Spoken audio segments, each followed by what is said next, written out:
इस कहानी में तीन मुख्य किरदार है। पहला है शर्मा जी, दूसरी है कालू बिल्ली और तीसरी है टूनी पंछी। एक समय की बात है, एक शहर में एक बिल्ली रहती थी। उसका नाम था कालू। कालू नाम इसलिए पड़ा क्योंकि उसका रंग काला था, लेकिन उसका स्वभाव और भी ज़्यादा काला, मतलब शरारती, बदमाश और दूसरों को सताने वाली। उसके मालिक शर्मा जी थे। उन्होंने कभी सोचा भी नहीं था कि एक बिल्ली उनके घर का चैन छीन लेगी। शुरू शुरू में तो कालू प्यारी लगी, लेकिन धीरे धीरे उसकी आदतें बिगड़ती चली गईं। कालू बिल्ली हर रोज चुपके चुपके दूध पीता था और रोटियां फेंक कर भाग जाता था। ऐसी हरकत वह हर रोज करता था। कालू की हरकतों से बच्चे बहुत परेशान हो जाते थे। बच्चों की किताबें गिराकर चला जाता और पूरे घर को परेशान कर देता था। शर्मा जी दिन भर परेशान रहते थे और यही सोचते रहते थे कि इससे कब छुटकारा मिलेगा।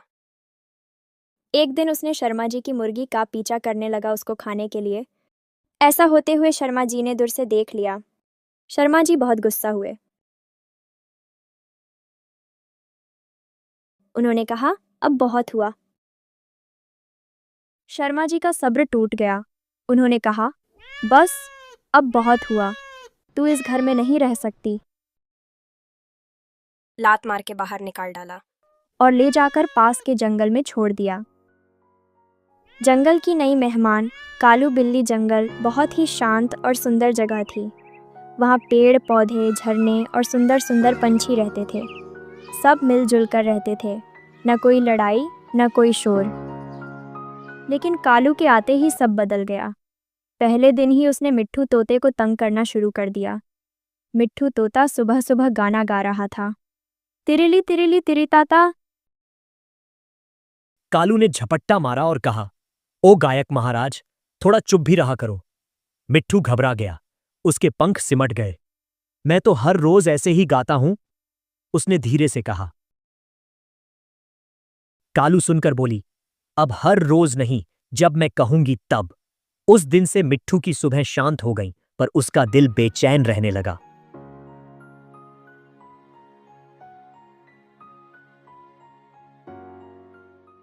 दूसरे दिन उसने तूने पक्षी का घोंसला गिरा दिया। उसका सारा अंडा नीचे गिर गया और वो तो ये देखकर बहुत दुखी हो गई, जैसे दिल का एक टुकड़ा टूट के जमीन पर बिखर गया हो।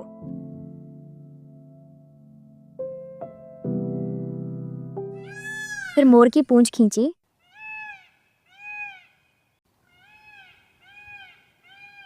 कालू अब हर किसी की जिंदगी में दखल देने लगी थी। बिना वजह डराना, उड़ते पक्षियों के सामने आ जाना और हर रोज किसी न किसी को सताना उसकी आदत बन गई थी। धीरे धीरे जंगल का सारा वातावरण डर और तनाव से भर गया।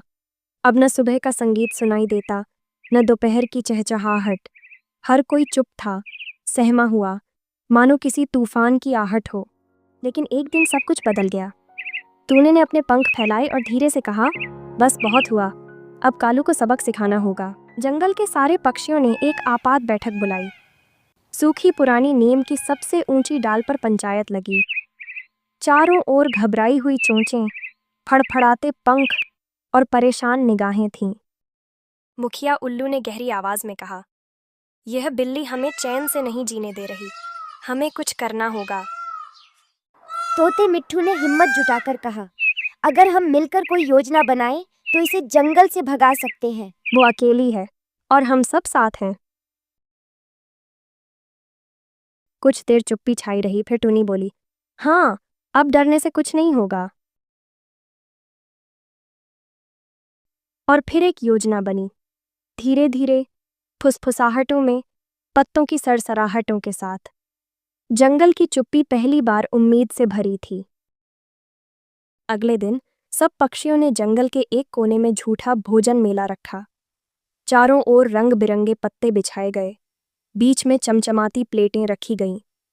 कहा गया, जो आएगा उसे स्वादिष्ट पकवान मिलेगा। पंछियों के मुंह से भोजन की बात सुनकर कालू के मुंह में पानी आ गया। कालू को जैसे ही खबर लगी, उसकी आंखों में चमक आ गई। खाना, और वो भी मुफ्त का? वाह, वो फौरन वहां पहुंची। जैसे ही उसने पहला कदम आगे बढ़ाया, टुनी पक्षी ने ऊंची सीटी बजाई। फटाफट सब पक्षियों ने पेड़ों की डालियों से एक बड़ा सा जाल गिरा दिया, ठीक कालू के ऊपर।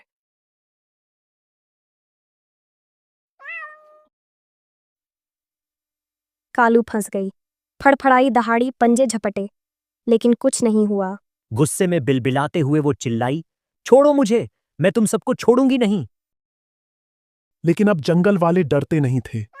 उल्लू मुखिया ने गंभीर स्वर में कहा, तू अब इस जंगल की नहीं, तूने यहां डर फैलाया और अब तुझे शांति से दूर जाना होगा। पक्षियों ने मिलकर कालू को घसीटा और फिर से जंगल के बाहर छोड़ दिया। इस बार और दूर, पहाड़ों के उस पार, जहां कोई जानवर नहीं रहता था, वहां सिर्फ हवाओं की सरसराहट और पत्थरों की खामोशी थी।